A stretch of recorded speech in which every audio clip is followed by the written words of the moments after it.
బాధలన్నింటినీ కూడా భరిస్తుంది తల్లి. కనుక సీతమ్మ తల్లి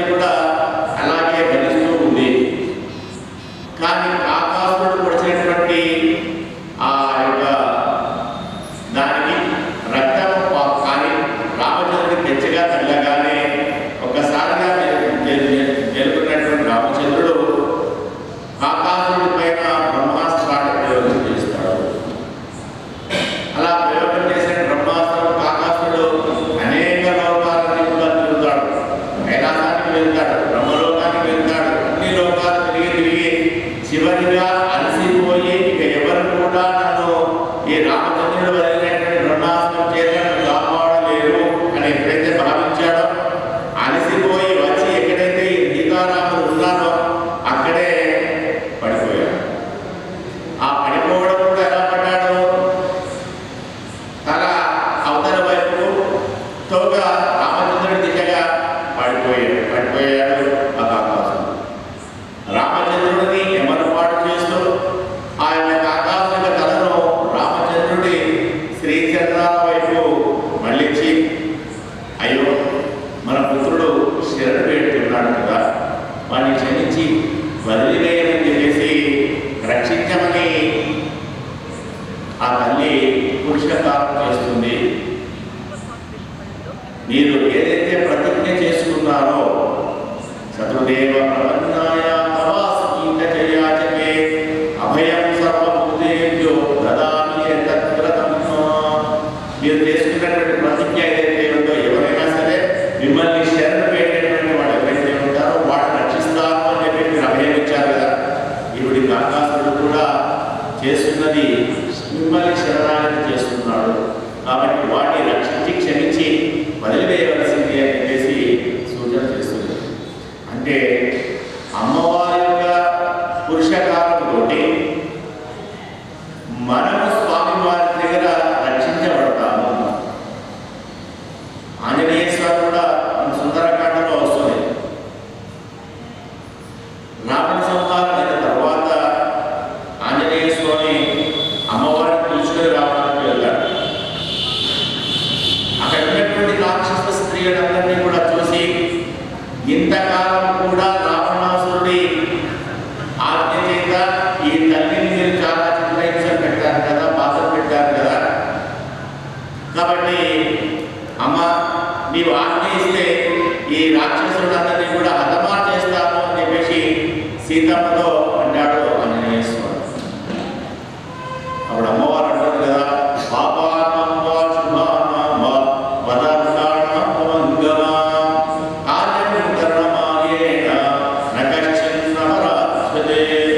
ఈ లోకంలో తప్పు చేయని వాళ్ళు ఉన్నారా? మీరు రామచంద్రుడు తప్పు చేయలేదా? కోడి నేను తప్పు చేయలేదా? లేదా నువ్వు తప్పు చేయలేదా?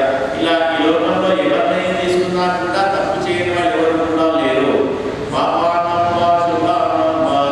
అలా పాపకర్మలు చేసినటువంటి వాళ్ళందరినీ కూడా, పాపం చేసినటువంటి వాళ్ళందరినీ కూడా మనము హతమారుస్తూ చంపేస్తూ పోతే ఇక క్షమ అనేటువంటి గుణానికి విలువ లేదు. దయాళుడు అన్నటువంటి గుణం ఏదైతే ఉందో దానికి విలువ లేకుండా పోతుంది. రాక్షసులు మనం ఏం చేశారు? వాడి యొక్క రాజు ఎవరైతే ఉన్నాడో రావణాసురుడు చెప్పిన పనినే వాడు చేశాడు. రావణాసురుడు చెప్పిన పని వాడు చేయలేదు కదా. రావణాసుడి ఆజ్ఞ, తన యొక్క అధికారి ఏది చెప్తే, ఆ యజమాని ఏది చెప్తే అది చేయడం మాత్రమే మనం చేసేటువంటి వాళ్ళకు బాధ్యత. అంతే తప్పించి వాడు స్వతహాగా ఏమీ చేయలేదు. నన్ను బాధ పెట్టారని హింసించారంటే రావణాసుడు అలా ఆజ్ఞాపించాడు, సీతమ్మను హింసించండి, బాధ పెట్టండి. అందుకోసమే ఈ రాక్షసుడు నన్ను హింసించారు తప్పించి వాడు చేసినటువంటిది ఏమీ లేదు.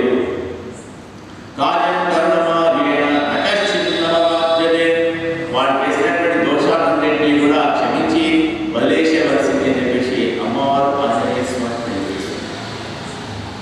అంటే అంత గొప్పనైనటువంటి దయాద్ర హృదయం కలిగినటువంటిది తల్లి.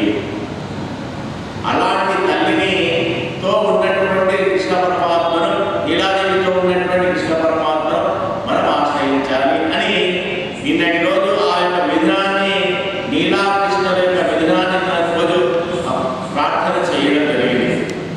అమ్మ నీ వచ్చి తప్పు తీయాలి. అలా తప్పు తీసే సమయంలో కూడా గాజులను చప్పుడు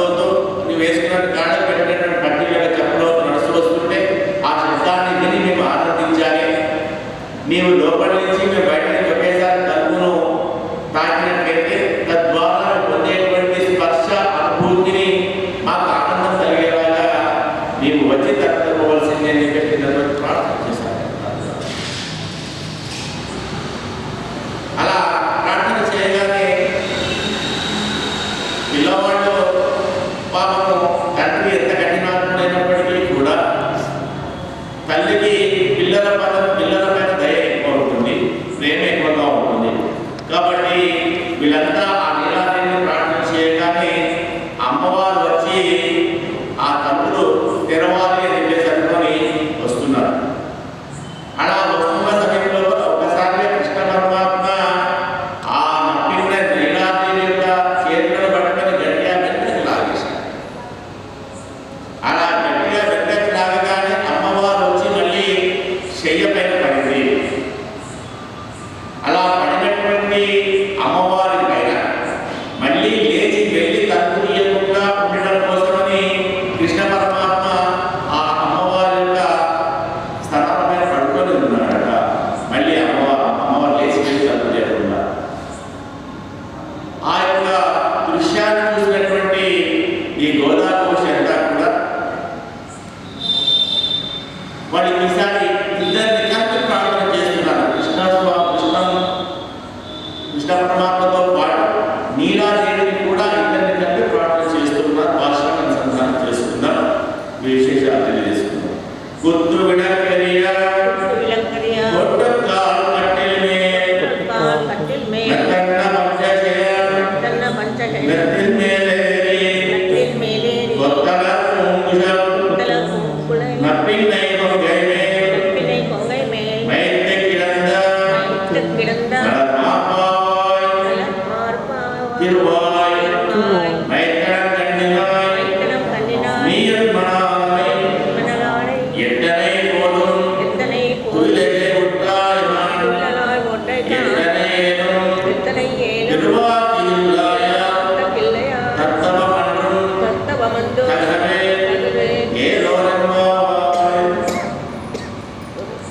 నీలాదేవి అంటే కృష్ణుడికి అత్యంత ప్రీతి ప్రేమ అంటే చెప్పుకున్నాం. మనం 9వ పాఠంలో చెప్తున్నాం. తూమని మాడతులు తొమిడక్కెరియ పరిశుద్ధమైనటువంటి మడలతోటి ఒక గోపికకు తన ప్రియమైనటువంటి గోపికకు అర్థమైనటువంటి ఎత్తైనటువంటి మేడను నిర్మించి ఇచ్చాడు కృష్ణుడు. మరి తన ప్రియమైనటువంటి మేడనే ఒక గోపిక కోసం నిర్మించి ఇస్తే మడులతోటి, మరి తనకు ప్రియమైనటువంటి ఈమె కోసమని 7 ఎద్దులతో పోరాడి తన సొంతం చేసుకున్నటువంటి నీలాదేవి పైన ఎంత ప్రేమ ఉంటుంది కృష్ణుడిలో. మరి ఈమెను కూడా ఇంకా గొప్పడైనటువంటి మడుల చేత బద్ధమైనటువంటి మడుల మేడను నిర్మించాడట గోధుమ కృష్ణ పరమాత్మ నీలమ్మవారు కూడా.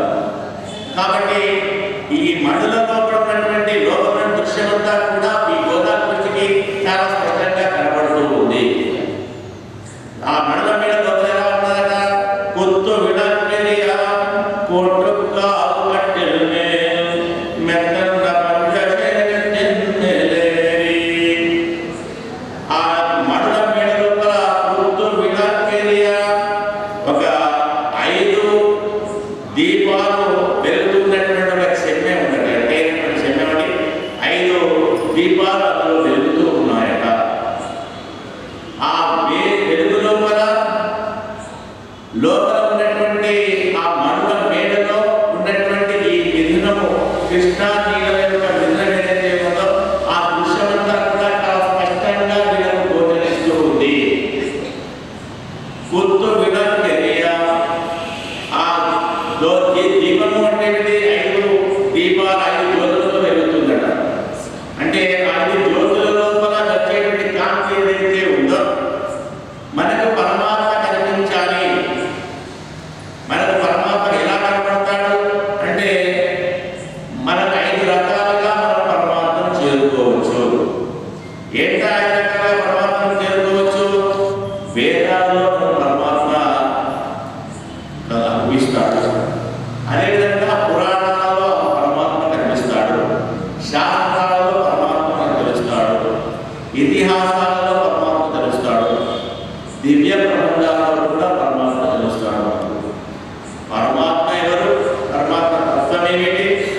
మనకు ఆయన యొక్క స్వస్వరూపము ఎలా ఉంటాడు పరమాత్మ అని ఎవరినంటాం మనం?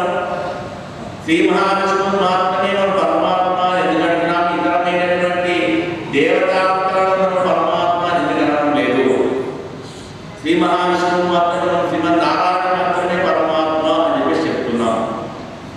మరి ఇతర దేవతాంతరాలకు పరమాత్మ ఎందుకు చెప్పడం లేదు? ఈ విషయాలన్నీ కూడా మనకు ఈ 5 రకములైనటువంటి వాటి ద్వారా మనకు తెలుస్తుంది. వేదాలు, ఇతిహాసాలు, పురాణాలు, శాస్త్రాలు, దివ్య ప్రబంధాలు.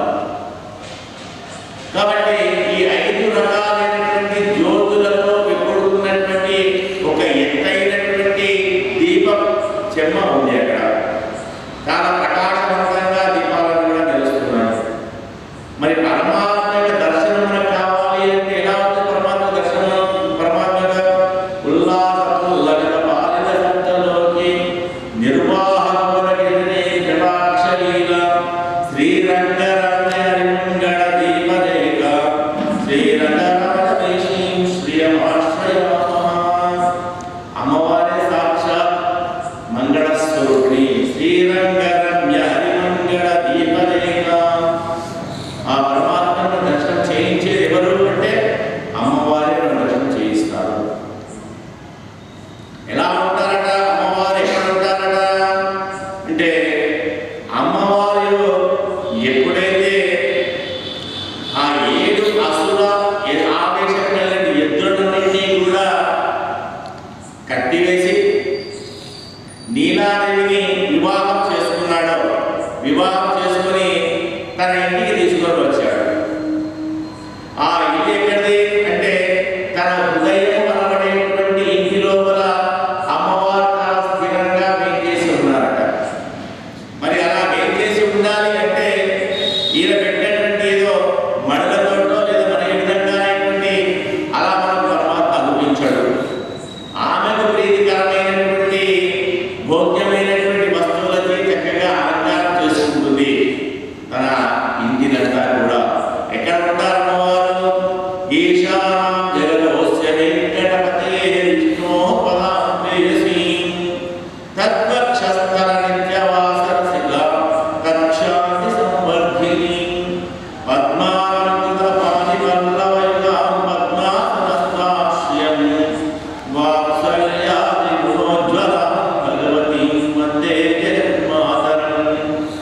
అమ్మవారు ఎక్కడ ఉంటారట? ఈశానాం జగదోస్య వెంకటపతే. ఆ పరమాత్మ యొక్క సమస్త వ్యాపకుడు పరమాత్మ. ఈశానాం జగదోస్య వెంకట. సమస్తాన్ని ఈ విశ్వమంతా కూడా వ్యాపించున్నటువంటి పరమాత్మ ఎవరైతే ఉన్నారో ఆయన ఎక్కడ ఉంటారు? అమ్మవారు తద్వక్షస్థలనిత్యవాసరసిగాం. ఆ స్వామి వారి యొక్క వక్షస్థలం లోపల వేచేసి ఉంటారట. నిత్యవాసరసిగా అంటే ఎప్పుడూ కూడా సుస్థిరంగా ఉండేటువంటి స్థానం పరమాత్మ యొక్క హృదయం లోపల అమ్మవారు చేసి ఉంటారు. నిత్యవాసరసిగా అంటారు. ఎలా కూర్చొని ఉంటారని ఏదో హఠాత్తుగా కూర్చొని ఇక ఉండాలా పెట్టాలా అన్న విధంగా కాదట. తద్వక్షస్థల నిత్యవాసరసిగాం తక్షాంతి సంవర్ధిని.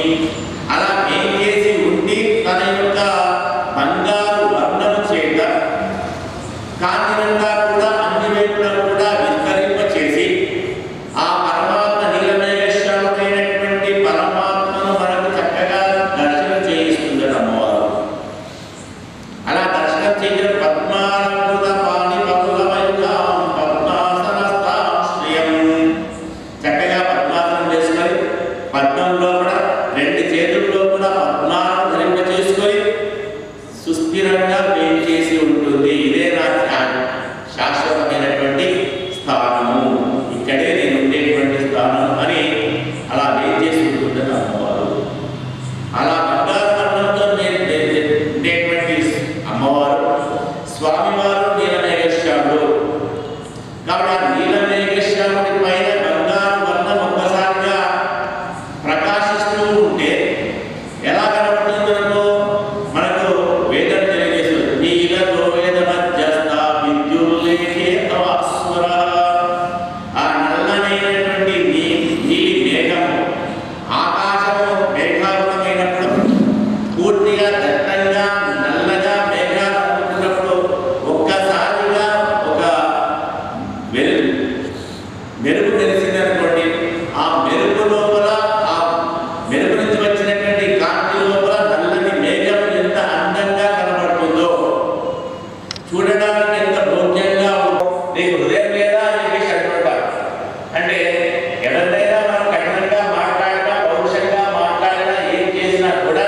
నీకు కొంత కూడా మనసు లేదా హృదయం లేదా మన చేతులు వేసుకో.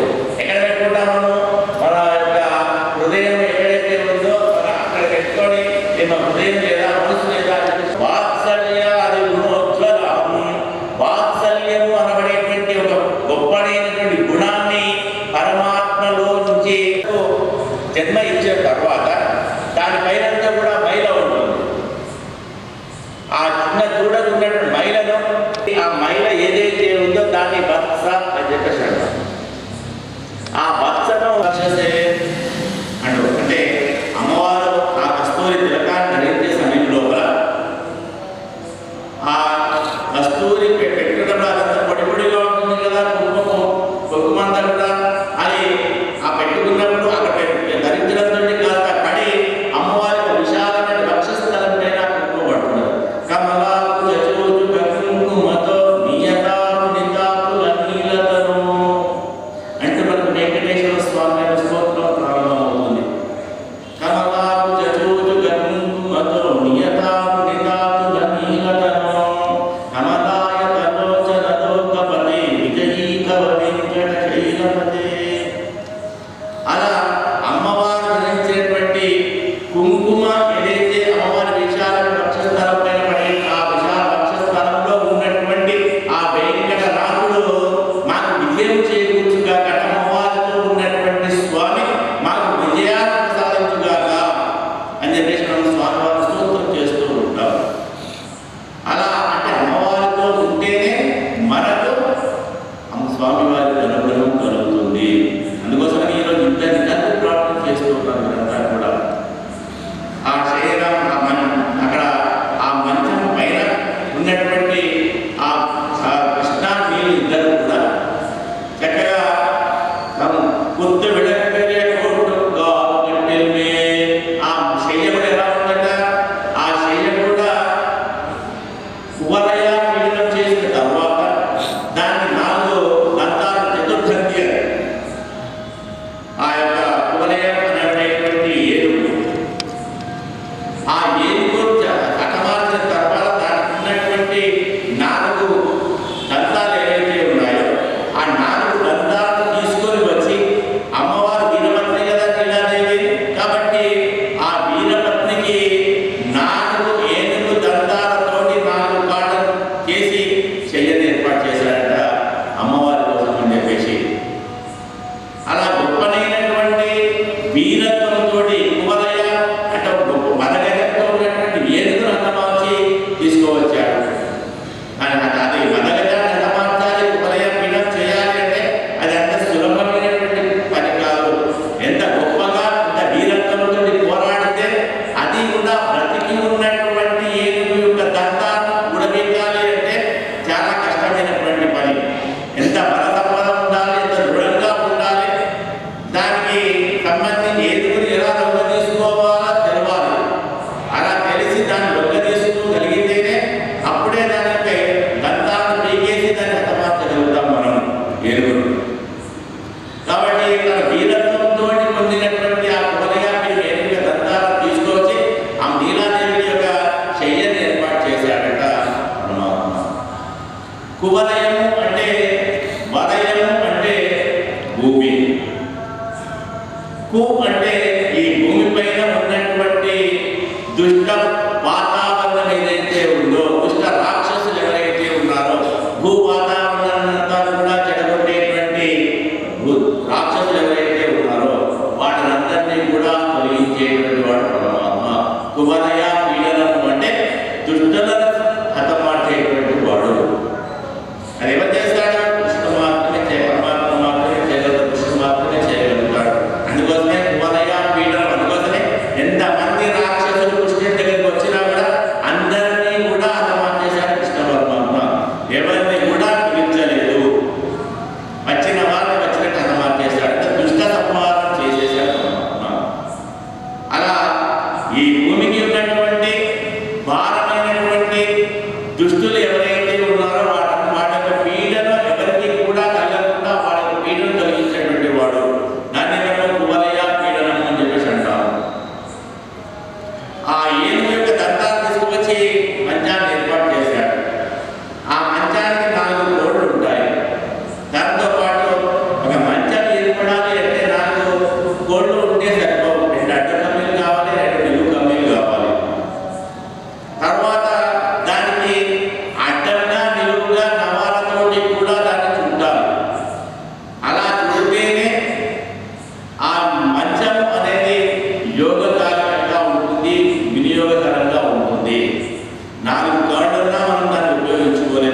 లేదా నాకు పట్టి ఉన్నా నాకు అది ఉపయోగపడదు. దానికి అడ్డంగా నిలువుగా దాని నవారా కూడా ఉండాలి, అడ్డం నిలువు పట్టీలు కూడా ఉండాలి. ఉంటే ఆ మంచాన్ని మనం ఉపయోగించుకోగలుగుతాం, యోగకారంగా వినియోగకారంగా ఉంటుంది. ఆ నాలుగు కోళ్ళు ఏవైతే ఉన్నాయో ఆ 4 కోళ్ళు మనకి ఏం తెలియజేస్తాయి అంటే మనకు 4 యుగాలు ఉన్నాయి. కృతయుగము, త్రేతాయుగము, ద్వాపరయుగము, కలియుగము. అదేవిధంగా మనం పరమాత్మను చేరుకోవాలి అన్నా కూడా 4 రకమైనటువంటి మార్గాలు ఉన్నాయి మనకు. ఒకటి జ్ఞాన మార్గము, భక్తి మార్గము, వైరాగ్య మార్గము, ప్రపత్తి మార్గము. ఈ 4 మార్గాల ద్వారా పరమాత్మను చేరుకోవచ్చు. అదేవిధంగా పరమాత్మ 4 రకములుగా మన యొక్క సృష్టి స్థితి లయకారణం చేస్తూ ఉంటాడు. వాసుదేవ, సంకర్షణ, ప్రద్యుమ్న, అనిరుద్ధ అన్నటువంటి 4 స్వరూపాలతోటి ఈ సృష్టి స్థితి లయకారణంగా కూడా చేస్తూ ఉంటాడు పరమాత్మ. ఇక అదేవిధంగా ఇక్కడ ఈ భూమి పైన 4 రకములైనటువంటి వర్ణాలు ఉన్నాయి. బ్రాహ్మణ, క్షత్రియ, వైశ్య, శూద్ర వర్ణాలు ఉన్నాయి. 4 రకములైన వర్ణాలు ఉన్నాయి. ఇక అదేవిధంగా మనము పరమాత్మను కోరుకునేది ధర్మ, అర్థ, కామ, మోక్ష. 4 రకాలైనటువంటి వాటిని కోరుకుంటుంటారు కదా. ధర్మం కోరుకుంటారు, కొంతమంది అర్థాన్ని కోరుకుంటారు కదా, కామం కోరుకుంటారు, మోక్షాన్ని కోరుకుంటారు. కోరికలు తీర్చడం కోసం కోరుకుంటారు, కొంతమంది కేవలం మోక్షం మాత్రమే కావాలని కోరుకునే వాళ్ళు కూడా ఉంటారు. ఈ విధంగా మనకు పరమాత్మ తెలుసుకోవడంలో కూడా ఆత్ముడు ఉంటాడు, జిజ్ఞాస ఉంటాడు, అర్థాత్ముడు ఉంటాడు, జ్ఞాని ఉంటాడు. 4 రకములుగా పరమాత్మ తెలుసుకోవచ్చు. అదేవిధంగా మనలో 4 రకములైనటువంటి మతాలు ఉంటాయి. ఒకటి బాగా చదువుకున్నాడు అనుకోండి, బాగా చదువుకుంటే విద్యాబలం ఉంటుంది. నేను అందరికంటే కూడా గొప్పగా చదువుతున్నాను, ఎక్కువగా చదువుతున్నాను అని విద్యాబలం ఉంటుంది, అహంకారం ఉంటుంది. అదేవిధంగా ధనం కూడా బాగా ఉంది, సంపద బాగా ఉందనుకోండి, సంపద ద్వారా కూడా బలం అనేది అహంకారం వస్తుంది, సంపద బలం కూడా ఉంటుంది. ఇక అభిజన మతం అన్నిటికంటే గొప్పవాడిని నీవని చెప్పేసి ఎవరైనా పొగుడుతూ ఉంటే తద్వారా కూడా మతం అహంకారం అనేది ఏర్పడుతుంది. అభిజన మతం అంటారు దాన్ని. ఇక అందరికంటే కూడా నీవే గొప్ప పండితుడివి అని చెప్పేసి అన్నారనుకోండి, అలా కూడా అహంకారం ఏర్పడుతుంది.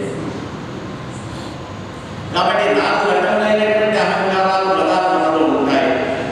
వీటినన్నింటినీ కూడా అణచాలి అంటే పరమాత్మ మనకు వీటన్నింటినీ అణచుకుంటే పరమాత్మ దర్శనం జరుగుతుంది. పరమాత్మ మాత్రమే వీటిని అణచగలుగుతాడు. ఈ విద్యా మతం ఉన్నా, పండిత మతం ఉన్నా, ధన మతం ఉన్నా, అభిజన మతం ఉన్నా, ఏదైనా కూడా మనకు పరమాత్మ లభించడు. ఇక అదేవిధంగా మనం పరమాత్మను చేరుకోవాలని 4 రకములైనటువంటి వైకుంఠాలు ఉన్నాయి. సారూప్య, సామీప్య, సాలోక్య, సాయుజ్య.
శ్రీమన్నారాయణ చరణో శరణం ప్రపంచే.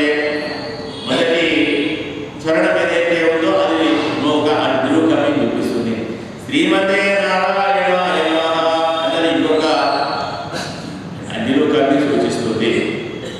ఈ రెండు చరణాలను కలుపుతూ ప్రతిరోజు కూడా ఆ రెండింటినీ కలిపి ఉంచాలి మనం. శ్రీమన్నారాయణ చరణో శరణం ప్రపంచే శ్రీమతే నారాయణాయ నమః అన్నటువంటి ఈ మంత్రాన్ని మనము మంత్రరత్నము అంటాము. దీన్ని మనము ప్రతినిత్యం కూడా అనుష్ఠానంలో ఉంచాలి. మనం ధ్యానం చేస్తూ ఉండాలి. ప్రతి నిరంతరం కూడా మనము దాన్ని జపం చేస్తూ ఉండాలి. అలా జపం చేస్తూ ఉంటేనే దాన్ని మనము ఆ రెండు కడ్డీలను కూడా కల్పించే టమానా ఏదైతే ఉందో అది పూర్తిగా పరమాత్మ యొక్క స్వరూపం మన లోపల నిండిపోతుంది. అలా పరమాత్మ స్వరూపం మనలో నిండిపోతే తదైన జ్ఞానంతో ఆయనను మనము సేవించుకోగలుగుతాము. ఇక మంచానికి కూడా కొన్ని లక్షణాలు ఉండాలి. ఆ లక్షణాలు ఉంటేనే ఏదో మంచం అంటే ఎలా ఉండాలి ఆ మంచం కాదు. ఆ మంచానికి కూడా కొన్ని లక్షణాలు ఉంటాయి. దానిపైన మనం చెయ్య ఏదైతే ఉందో చెయ్య కూడా కొన్ని లక్షణాలు ఉంటాయి. ఎంత లక్షణాలు అంటే ఆ పడక లక్షణాలు ఎలా ఉండాలంటే మొట్టమొదటిగా చలికాలంలో కూడా వెచ్చగా ఉండాలి. వేసవి కాలంలో కూడా చల్లగా ఉండాలి. మొదటి లక్షణం పడకకు ఉండవలసిన మొదటి లక్షణం వేసవి కాలంలో చల్లగా ఉండాలి. చలికాలంలో కూడా వెచ్చగా ఉండాలి. ఇక రెండవది పరిమళభరితంగా ఉండాలి. అంటే దానిపైన ఉన్నటువంటి వస్త్రాలు ఏవైతే ఉన్నాయో శుభ్రంగా ఉండి పరిమళభరితంగా ఉండాలి. ఇక మూడవది విశాలంగా ఉండాలి. ఇరుకుగా ఉండవద్దు, చిన్నగా ఉండవద్దు చేయ. మనం పడుకుంటే కాళ్ళు పెట్టుకోవడం లేకపోతే కింద పట్టుకోవడం అలాంటి చిన్న పరిమాణంలో చేయ ఉండకూడదు. విశాలంగా ఉండాలి చేయ. ఇక ఎప్పుడు కూడా తెల్లగా ఉండాలి చేయ. పైన వేసుకునేటువంటి ఈ బెడ్షీట్ ఏదైతే ఉంటుందో అది తెల్లనైనటువంటి వర్ణంతో మాత్రమే ఉండాలి. ఇక చివరిది మెత్తగా ఉండాలి. ఈ 5 రకములైనటువంటి లక్షణాలు మరి చెయ్యకు ఉండాలి, మంచానికి ఉండాలి. అలా ఉంటేనే మనం దానిపైన హాయిగా నిద్రిస్తుంటాము. అది ఎరువుగా ఉన్నా విశాలంగా లేకపోయినా మెత్తగా లేకపోయినా ఏం లేకపోయినా మనం దానిపైన సుఖ నిద్రను చేయలేము. మనం హాయిగా పడుకోలేము దానిపైన. అలా అన్ని రకములైనటువంటి యోగ్యత కలిగినటువంటి ఈ మంచం ఏదైతే ఉందో చెయ్య అనేది మెత్తంగా ఈ అన్ని లక్షణాలతో కూడుకున్నటువంటి ఒక గొప్పనైనటువంటి చెయ్య అది. దానిపైన ఆ నీలాకృష్ణులు ఇద్దరు కూడా శయనించి ఉన్నారు. అమ్మవారు తను తీసుకోవాలని చెప్పేసి అంటుంటే ఒక్కసారి వెనకకు లాక్కోవడం చేత అమ్మవారు వెళ్ళి ఆ నిలబడడం, తద్వారా మళ్ళీ లేచి అమ్మవారు వెళ్ళకుండా ఆ కృష్ణ పరమాత్మ అమ్మవారి యొక్క వక్షస్థలం పైన పడుకుని ఉన్నాడట. ఈ దృశ్యాన్ని చూసే ఒకసారి గొడవ వర్ణించినటువంటి ఈ దృశ్యాలంతా కూడా మనసులో నింపుకున్నటువంటి భట్టర్ స్వామి వారు మనకు ప్రతిరోజు కూడా అనుసంధానం చేసుకునేటువంటి ఈ నీలాత్మక స్థనగిరి తటి అని చెప్పేసి, అంటే నీలమ్మ వారి యొక్క స్థనగిరి స్థలంలో పైన ఉన్నతమైన స్థలంలో పైన నిద్రించున్నటువంటి పరమాత్మ నిద్ర లేనటువంటి ఈ దృశ్యం ఏదైతే ఉందో దీన్ని ఉద్దేశంలో పెట్టుకొని మనకు భట్టర్ వారు నిత్య తనయను అనుగ్రహించడం జరిగింది అమ్మవారు. అలా ఉన్నటువంటి అమ్మవారి ఒక దృశ్యాన్నంతా కూడా చూసిన తర్వాత ఒక్కసారిగా అమ్మవారి యొక్క తలలో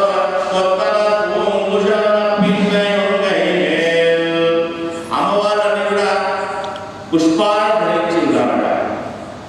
ఆ పుష్పాలను కూడా ఎలా ఉన్నాయి పుష్పాలన్నీ కూడా అంటే కొన్ని పుష్పాలు వికసించుకొని ఉన్నాయి, కొన్ని మొగ్గలాగానే ఉన్నాయి. అంటే అన్ని కూడా వికసించుకోలేదు, పుష్పాలన్నీ కూడా వికసించుకోలేదు. అంటే ఎందుకో పుష్పాలు ఎప్పుడు వికసించుకుంటాయి? ఎప్పుడైతే కొన్ని సూర్యకాంతి తగులుతుందో అప్పుడు మాత్రమే పుష్పాలు వికసించుకుంటాయి. కొన్ని పుష్పాలు చంద్రకాంతి తగిలితే వికసించుకుంటాయి. ఉదాహరణకు కలువలు చంద్రకాంతితోనే కలువలు వికసించుకుంటాయి. పద్మాలు సూర్యకాంతితోనే వికసించుకుంటాయి. అలా గుత్తులుగా ఉన్నటువంటి పుష్పాలను అమ్మవారు ధరింప చేసుకుని ఉన్నారట. ఆ ధరించుకున్నటువంటి పుష్పాలన్నీ కూడా కొన్ని వికసించుకుంటాయి. వికసించుకున్నాయి, కొన్ని వికసించుకోలేకపోయాయి.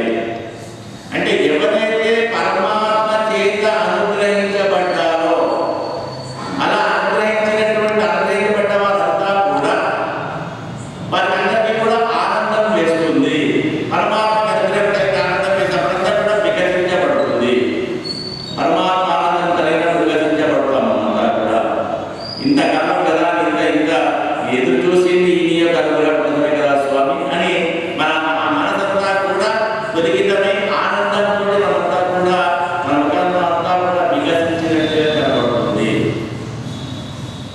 ఎప్పుడైతే పరమాత్మక అనుగ్రహం మనకు కలగలేదో, అలా కలగకపోతే కూడా ఏం చేస్తాము, స్వామి నీ అనుగ్రహించా మనకు కలగలేదా, ఇంకెంతకాలం ప్రేక్షించాలి స్వామి అని మన ముఖాలను కూడా చిన్న చేసుకుంటాం. మన ముఖాలను కూడా ముక్కులించుకొని పోతాయి. ఎందుకు?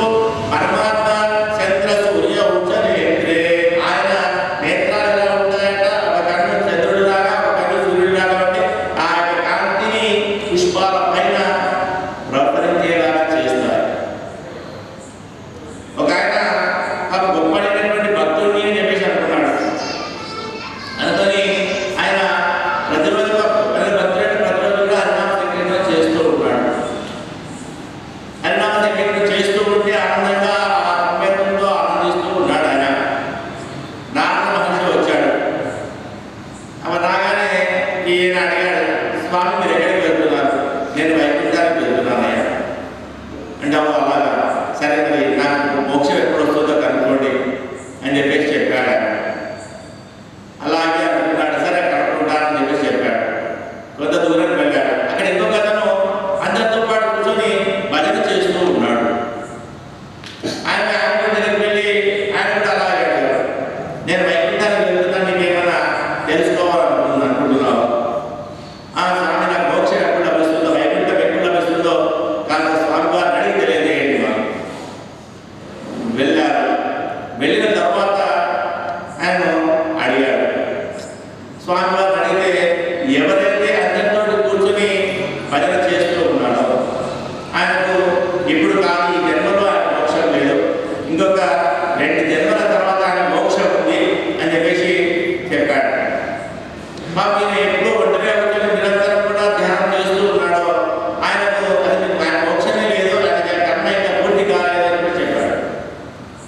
అనగానే మన నారద మహర్షి తిరిగి వస్తూ ఈయన ఒంటరిగా ధ్యానం చేస్తున్న దగ్గరికి వచ్చాడు. స్వామి కట్టించాడా?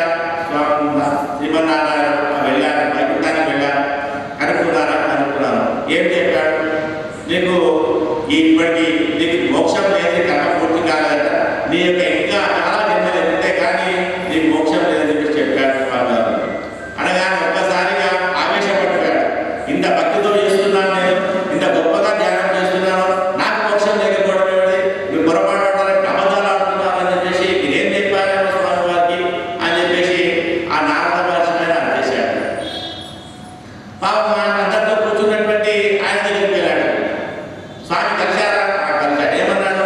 ఈ జన్మలో మోక్షం లేదట, ఇంకా 2 జన్మల తర్వాత మోక్షం తెస్తుందట. ఓ అలాగే అన్నాడు. ఆయన భక్తితో భజన చేస్తూ ఉన్నాడు. ఏంటి ఈ జన్మలో మోక్షం లేదన్నాడు కదా, మరి అయినప్పుడు భజన చేస్తున్నామంటే పర్వాలేదు, ఈ జన్మలో ఇంకా 2 జన్మలకైనా మోక్షం ఉందని స్వామి చెప్పాడు కదా, అంటే ఎప్పటికైనా వైకుంఠానికి వెళ్తానని తీసుకెళ్తాడా స్వామి, అదే నాకు ఆనందం అని చెప్పి ఆయన భక్తితోటి భజన చేస్తూ ఉన్నాడు. అంటే స్వామి వారి అనుగ్రహం మన పైన ఎప్పుడు కలుగుతుందో అప్పటి వరకు నిరీక్షించాలి, కటాక్షం కోసం ఎదురు చూడాలి తప్పించి, స్వామి నన్ను ఎంత పరీక్షిస్తావా, నన్ను ఇలా చేస్తావా, ఇలా బాధ పెడతావా, నేను ఇంకెంత ప్రార్థన చేయాలి, ఎన్ని కీర్తనలు పోడాలి, ఎంత భజన, ఎన్ని స్తోత్రాలు చేయాలి అని మనం స్వామి వారిని ఎద్దేవా చేసేలాగా, స్వామి వారిని తగదాలాగా చేస్తే స్వామి వారి సర్వతంత్ర స్వతంత్రుడు. ఆయన ఇవ్వాలనుకుంటే ఇస్తాడు, లేకుంటే లేదు. ఎప్పుడు అనుగ్రహించాలనుకుంటారు. ఒకవేళ వాడు ఇవ్వాలనుకుంటే మన కర్మలన్నీ తొలగించేసి ఈ జన్మలో కూడా మనం పెట్టుకుంటాను పరపదాన్ని ఇవ్వవచ్చు. కాబట్టి ఆయన యొక్క కటాక్షం కోసం ఎదురు చూస్తూ ఉండాలి. అలా కటాక్షం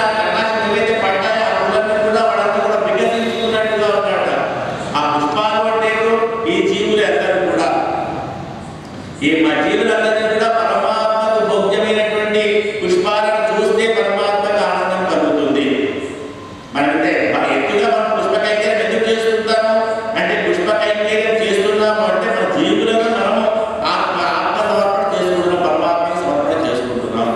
అహింసా పరమం పుష్పం పుష్పమింద్రియ నిగ్రహం సర్వభూతదయా పుష్పం క్షమా పుష్పం విశేషత జ్ఞాన పుష్పం తప పుష్పం ధ్యాన పుష్పం తదేవ చ సత్యమష్టమమిదం పుష్పం విష్ణో ప్రీతికరం భవేత్. పుష్పంలో అంటే మనం ఏదో ఎక్కడి నుంచో వేదం పేరు వందల తీసుకువచ్చి పరమాత్మ సమర్పించడం కాదు. ఆయన ప్రీతికరమే, ఏమీ ప్రీతికరమే, విష్ణో ప్రీతికరం భవేత్. ఏంటా ప్రీతికరమైన పుష్పంలో అహింసా ప్రథమం పుష్పం జీవహింస చేయకపోవడము. జీవహింస చేయకపోవడము అంటే కేవలం జంతువులను చెప్పడమే కాదు, మనుషులను కూడా మనస వాచ కర్మణ మనం దూషించకూడదు. ఎదురువాళ్ళను దాడి చేయడం కానీ లేదా దూషించడం కానీ ఇవన్నీ కూడా పైకి గంభీరంగా మంచిగా మాట్లాడుతూ లోపల మనసులో తెచ్చుకోవడం కానీ ఇవన్నీ కూడా దోషపూరితమైనటువంటివి. పరమాత్మ అంగీకరించడు. మనం ఎలా చేసినా కూడా అది అహింస తోటి చేస్తేనే మనము పరమాత్మకు మన మనస్సును సమర్పిస్తేనే ఆయన స్వీకరిస్తాడు. అహింసా పరమం పుష్పం పుష్పమింద్రియ నిగ్రహం. జపమాల పెట్టుకొని మన మనసు రామ రామ రామ అంటే మన మనసు ఎక్కడో తిరిగి వచ్చిందనుకోండి, ఏం లాభం ఉందంటే మనం లేదా కొంతమంది జపం చేస్తూ ఉంటారు, టెలిఫోన్ చేతులు పట్టుకుంటారు, వాళ్ళ పేరు రామ రామ రామ అంటారు, చూస్తూనే ఉంటారు, లేదా టీవీ మీద పెట్టుకొని తిప్పుతూనే ఉంటారు. అలాంటి మాటలు ఎలాంటి ఉపయోగం ఉండదు. మీరు వేలు లక్షలు చేసినా కూడా నిరుపయోగమే. మీరు ఒక్కసారి నామస్మరణ చేసినా మనస్ఫూర్తిగా నామస్మరణ చేస్తే చాలు ఆయన స్వీకరిస్తాడు. మన ఇంద్రియాలు మన యొక్క స్వాధీనంలో పెట్టుకోకుండా మనం ఎంత నామస్మరణ చేస్తే ఏమి లాభము, ఎన్నిసార్లు మాలలు తిప్పితే ఏమి లాభము. కనీసం ఒక్కసారైనా మనస్ఫూర్తిగా రామ అంటే చాలు ఆయన స్వీకరిస్తాడు. ఇది మన ఇంద్రియాలను మనము స్వాధీనంలో పెట్టుకోవాలి. కొంతమంది చూస్తుంటాం, బాగా తింటూ ఉంటారు, పిల్లలు ఏమైనా అన్నట్టే కానీ వాళ్ళు పూజిస్తూ ఉంటారు. అంటే పూజించేది మధ్య జపం చేసే దేవుడినా చెప్తా పిల్లవాడు అంటే రామ రామ అంటే తిట్టామని రాముడు చెప్తున్నట్టు ఆయన చెప్తున్నట్టు పిల్లవాడు అంటే ఇలా కూడా మనం చేస్తూ ఉంటారు జపాలను. అంటే కేవలం మన మనస్సులో ఇంద్రియాలన్నింటినీ కూడా మన స్వాధీనంలో పెట్టుకోవాలి. అలా పెట్టుకొని మనం పరమాత్మకు నమస్కారం చేస్తే దాన్ని ఆయన స్వీకరిస్తాడు. అది చాలా ప్రీతికరమైనటువంటిది. సర్వభూతదయా పుష్పం క్షమా పుష్పం విశేషత. ఇది చాలా ప్రత్యేకమైన క్షమా పుష్పం విశేషత. ఆయన ఇంకా చాలా విశేషత పుష్పం ఏంటంటే ఎవరైనా మన పట్ల దోషం చేసినా కూడా వాళ్ళని క్షమించి వదిలేయడము అనేది గొప్పనైనటువంటి ప్రీతికరమైనటువంటిది. అని ఇలా చేస్తావా అని ఆవేశంతో వాళ్ళ పైకి దాడికి వెళ్ళడము దూషించడము కాదు. సరే పోన్లే ఈసారి వదిలేస్తున్నాం క్షమించేస్తున్నాము అని చెప్పి మనం ఎప్పుడైతే క్షమించేసుకుంటామో చేసినటువంటి తప్పిదాలన్నింటినీ కూడా మనం లెక్క చేయకుండా సరేలే అంటే అంటాము. క్షమించడమే గొప్పనైనటువంటి ప్రీతి విశేషం కలిగినటువంటి పుష్పం పరమాత్మ. ఈ వీటన్నిటి తర్వాత మనం చెప్పారు జ్ఞానం పుష్పం తప పుష్పం ధ్యానం పుష్పం. ఈ మూడింటిని వీటన్నింటి నాలుగు తర్వాత చెప్పాడు మనకు. అహింస ఇంద్రియ నిగ్రహం, సర్వభూత అన్నిటిపైన కూడా ప్రేమగా ఉండడం, దయ చూపించడము, తర్వాత క్షమా పుష్పం. ఈ నాలుగిటి తర్వాత చెప్పినటువంటిది ఇక మిగతా జ్ఞానం పరమాత్మ గురించి మనం తెలుసుకోవాలనుకున్నా, ఆయన గురించి ధ్యానం చేయాలనుకున్నా, ఆయన గురించి తపస్సు చేయాలనుకున్నా తర్వాత మనకి తెలియజేయడం జరిగింది. ముందు ఫస్ట్ ఏవైతే నాలుగు చెప్పారో అవి ముఖ్యమైనటువంటివి. ఆ నాలుగు ఉన్నాయి అంటే ఆ నాలుగు పుష్పాలను పరమాత్మ సమర్పించామంటే మిగతా పుష్పాలను పరమాత్మకు ఆటోమేటిక్గా సమర్పించేస్తూనే ఉంటాము. ఇక అన్నిటికంటే కష్టమైనటువంటిది సత్యం అష్టమ పుష్పం. అన్నిటికంటే సత్యం అనడం అనేది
అంటే కథాన్ని పోనీయో అని చెప్పారు.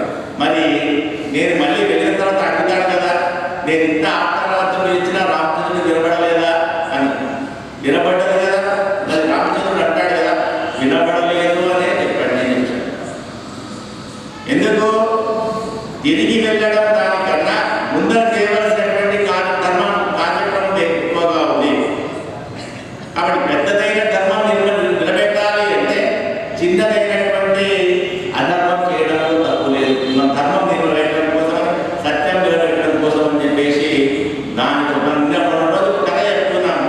ఆ గదిపాటుడు యశోదమ్మ కృష్ణుని ధర్మాన్ని దాచడం కోసమని అసత్యం ఆడాడు. దాని ఫలితం కలిగింది, అసత్య దోషం కలిగిందా, ఆయనకు మోక్షం కలిగింది. మరి రాముడు అసత్యం ఆడాడా, ధర్మంతో అసత్యం ఆడాడు కదా అని ఖండించవచ్చు. మనకు ఇంద్రజిత్ సంహారముడు లక్ష్మణస్వామి ప్రతిజ్ఞ చేస్తాడు. ప్రతిజ్ఞ చేసి ఆయన ధర్మాత్మ సత్య సందర్శ రామో దశరథాత్మజ అంటూ ఆయన ధర్మాత్ముడైనటువంటి దశరథాత్మజుడైన రామచంద్రుడు ధర్మాత్ముడే అయితే, సత్యసంధుడే అయితే ఈ బాణను వెళ్ళి ఇంద్రజిత్తుడు సంహరించుగాక అని ధర్మాత్మ సత్య సందర్శ రామో దశరథాత్మజ అంటూ ఆ బాణాన్ని వదిలేస్తే వెళ్ళి ఇంద్రజిత్ సంహారం చేస్తుంది ఆ యొక్క బాణం. అంటే ఏం తెలుస్తుంది మనకు, లక్ష్మణస్వామి చేసే ప్రతిజ్ఞ ఏదైతే ఉందో, నా రామచంద్ర ధర్మాత్ముడు అయితే సత్యసంధుడు అయితే ఇది హతమార్చుగా, కానీ హతమార్చింది అంటే రామచంద్రుడు ఈ అసత్య దోషం లేదు. ఆయన ఎందుకంటే గొప్పనైన ధర్మకార్యం చేయాలి అంటే ఇలాంటి ఆయన అరణ్యవాసం చేయవలసిందే. ఒకవేళ అలాగే వెళ్ళాడనుకోండి, అక్కడికి వెళ్ళబుద్ధి కావచ్చు, ఇక రాముడు వచ్చేసాడు కదా మళ్ళీ అక్కడికి అరణ్యవాసానికి వెళ్ళకూడదు అనిపించవచ్చు, ఆపేయవచ్చు కూడా. కాబట్టి చేయవలసిన కార్యక్రమం కోసం చెప్పేసి అనుకుంటున్నారు. కాబట్టి మనము ధర్మాన్ని నిలబెట్టడం కోసం అసత్యం ఆడడం దోషం లేదు. మనకు ఎప్పుడు అసత్యం ఆడవద్దో చెప్పాడు. మనకు ప్రాణమాన హాన విత్తమను అని చెప్పేసి మన ప్రాణపోతున్న సమయంలో మనం అసత్యం ఆడడం తప్పులేదు. నేను సత్యం మాట్లాడాలి, మన ప్రాణం పోతుంది. అదేవిధంగా వివాహ సమయంలో కూడా అసత్యం ఆడిన తర్వాత సంబంధాన్ని కలపాలి అని చెప్పి చెప్తున్నారు. సంబంధాన్ని విడగొట్టకూడదు అని చెప్పేసి. అసత్య దోషము అనేది కొన్ని ప్రత్యేకమైన సందర్భాలు మాత్రమే అది ఉపయోగిస్తుంది తప్పించి మనం సాధ్యమైనంత వరకు కూడా సత్యమార్గంలోనే ఉండాలి. అలా ఉంటేనే పరమాత్మ యొక్క అనుగ్రహం మన పైన కలుగుతుంది. కాబట్టి ఎవరికైతే పరమాత్మ అనుగ్రహం కలుగుతుందో వాళ్ళంతా ఆనందంగా ఉంటాయి, జీవులంతా కూడా ఆనందంగా ఉంటారు. ఆ జీవులనే పరమాత్మకు పుష్పాల రూపంలో అమ్మవారు సమర్పించుకుంటుంది. దాంతో వీళ్ళంతా కూడా ప్రార్థన ఒక దృశ్యాలు చూడగా దగ్గర ప్రార్థన చేస్తున్నారు.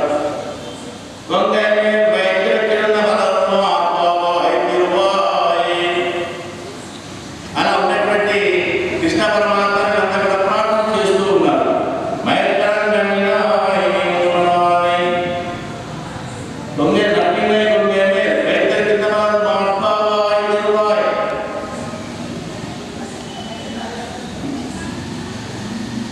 అలా అమ్మవారి యొక్క వక్షస్థలంపై పడుతున్నటువంటి స్వామివార, విశాలమైనటువంటి వక్షస్థలం కలిగినటువంటి వాడ, ఒకసారి ఒకసారి నోరు విడిచి మాట్లాడబోయా, నేను వస్తున్నాను అని చెప్పేసి పరమాత్మ తెలియజేయవలసింది అని చెప్పేసి ప్రార్థన చేస్తున్నారు అంతా కూడా. దాంట్లో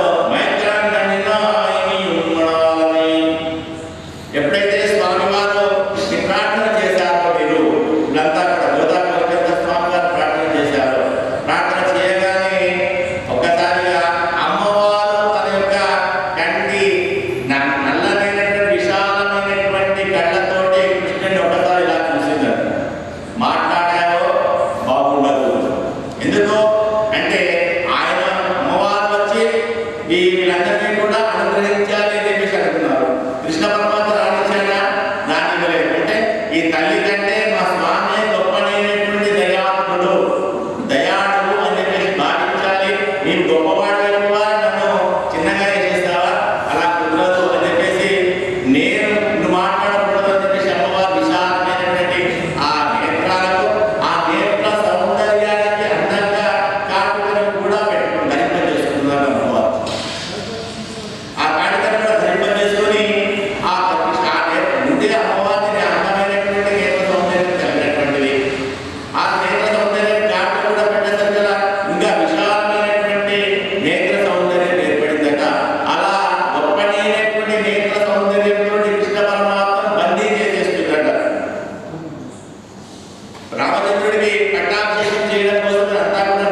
చేసుకోలేను, సౌందర్య దర్శనం చేసుకోలేను, అమ్మవారి కళ్ళతో కూడా చూస్తే ఇంకా గొప్పగా దర్శనం చేసుకోవాలి. రామచంద్రుడు వేరా, ఇద్దరు ఒకరే కదా, అన్నప్పటికీ కూడా తన సౌందర్యం ఎలా ఉంటుందో చూసుకోవాలని చెప్పేసి రామచంద్రుడికి అనిపించిందట.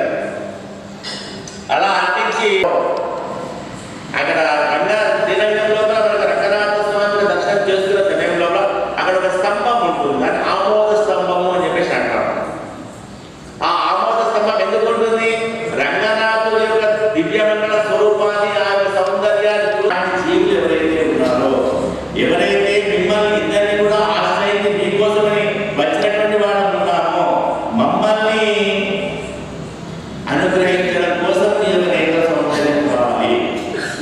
మీ నేత్ర సౌందర్యము మమ్మల్ని అనుగ్రహించడం కోసం కావాలి తప్పించి ఇతరమైనటువంటి ఆ నేత్ర సౌందర్యం ఎప్పుడు కూడా మీ యొక్క ఆనందం కోసం అని చెప్పేసి కాదు, మీ సంతోషం కోసమని, మీ ఆనందం కోసం అని చెప్పేసి మీ నేత్ర సౌందర్యం కాదు, మమ్మల్ని ఉజ్జీవింప చేయడం కోసమని, మమ్మల్ని రక్షించాలి అంటే స్వామివారి అనుగ్రహం కలగాలి మామైనా అని చెప్పేసి అంటే దానికి మీ యొక్క అనుగ్రహం కావాలి. ఇది అర్థపంచక జ్ఞానం అని చెప్పేసి అంటారు. అంటే ప్రాప్యశ్చ బ్రహ్మణోరూపం, ప్రాప్యశ్చ ప్రత్యుగాత్మన, ప్రాప్తిపాయం ప్రాప్తి తదా ప్రాప్తి నిరోధించ. అంటే పరమాత్మనే మనకు ఉపాయము ఉపేయము అన్నీ కూడా ఆయనే, శ్రీకృష్ణ పరమాత్మనే. మనకు వరంతి సకల వేదాలు, అన్ని వేదాలు ఏం చెప్తున్నాయి మనకు? మనకు ఉపాయము పరమాత్మనే, ఉపేయం ఉపేసించేది కూడా ఉపేయం కూడా పరమాత్మ శ్రీమన్నారాయణే. కాబట్టి అలా మీ యొక్క నేత్ర సౌందర్యం ఏదైతే ఉందో పరమాత్మను మమ్మల్ని అనుగ్రహించేలాగా చేయడం కోసమే ఆ నేత్ర సౌందర్యం ఉపయోగపడాలి తప్పించి నీ యొక్క సౌఖ్యాల కోసం అని చెప్పేసి నీవు ఆనందించడం కోసమని. నీవు ఎంతసేపు చూసినా పరమాత్మ నిన్ను చూస్తే కృష్ణుడికి ఆనందం, కృష్ణుడిని చూస్తే నీకు ఆనందం. మీరిద్దరు ఒకరినొకరు చూస్తూ ఎప్పుడూ ఆనందిస్తూ ఉంటే మాలాంటి జీవులమంతా ఏమైపోవాలి?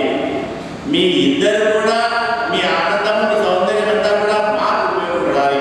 మీ ఇద్దరు ఆనందంగా, మీ ఇద్దరు ఆనందాన్ని మా పైన కటాక్షంతో అనుగ్రహిస్తే మేము ఆనందం కలుగుతాం, మాకు ఆనందం కలగాలని చూస్తుంటే అని చెప్పేసి నేను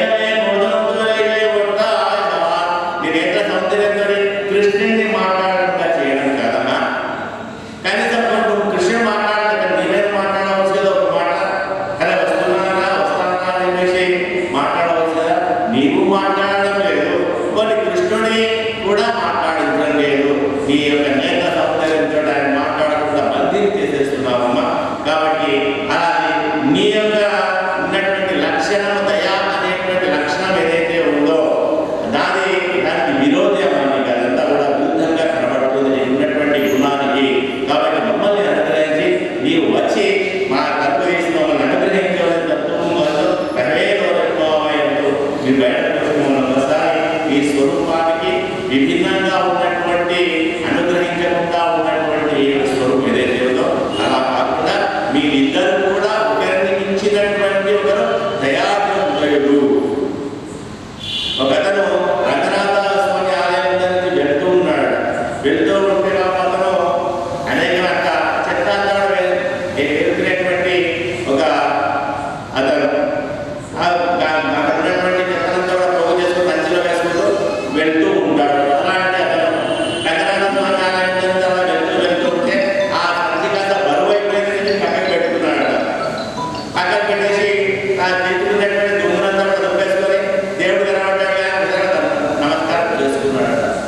అలా ఒకసారి నమస్కారం చేసుకోగానే అమ్మవారికి ఐశ్వర్యం చేసింది. అమ్మవారికి అయ్యో వీడికి ఎంత గొప్పగా రెండు చేతులు జోడించి నమస్కారం చేశాడు అంటే ఎంత గొప్పనైనటువంటి మనసు కలిగినటువంటి నా పైన నమస్కారం చేశాడు అంటే ఏమి ఇవ్వాలి నేను అని ఐశ్వర్యాన్ని చేసిందట అమ్మవారు. తనకు వాడికి ఏది కావాలంటే కూడా అది చేసిందట అమ్మవారు. ఇచ్చేసినా కూడా ఇంకా అయ్యో వీడు నమస్కారం చేసినట్టు ఇంకా వీడికి ఏమీ చేయలేకపోతున్నానే అని సిగ్గుతో తలదించేస్తుందట అమ్మవారు.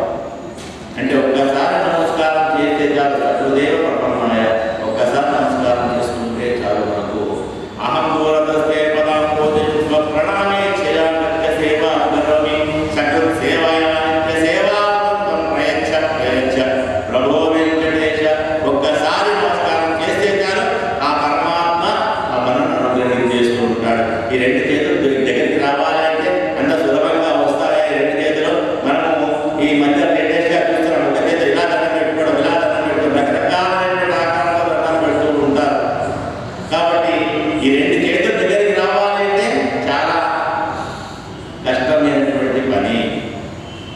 ఈ రెండు చేతులు దీని దగ్గర రావడమే దీని ప్రపత్తి మార్గం అని చెప్పేసి అంటారు. ఈ ప్రపత్తి మార్గం ఎప్పుడైతే చేస్తామో ఇలా పరమాత్మతో చేతులు జోడించుకొని ఉన్నాము అంటే చాలు వాడికి సంపూర్ణమైన అనుగ్రహం కలుగుతుంది. మేమంతా అనుగ్రహం వచ్చామమ్మా, మీరిద్దరు కూడా మమ్మల్ని అనుగ్రహించవలసింది అని ఈనాటి భాషలో కూడా గౌరమ్మ తల్లి ఆ మిథునాన్ని కృష్ణ నీలా మిథునాన్ని ఇద్దరిని కూడా ప్రార్థన చేయడం జరిగింది.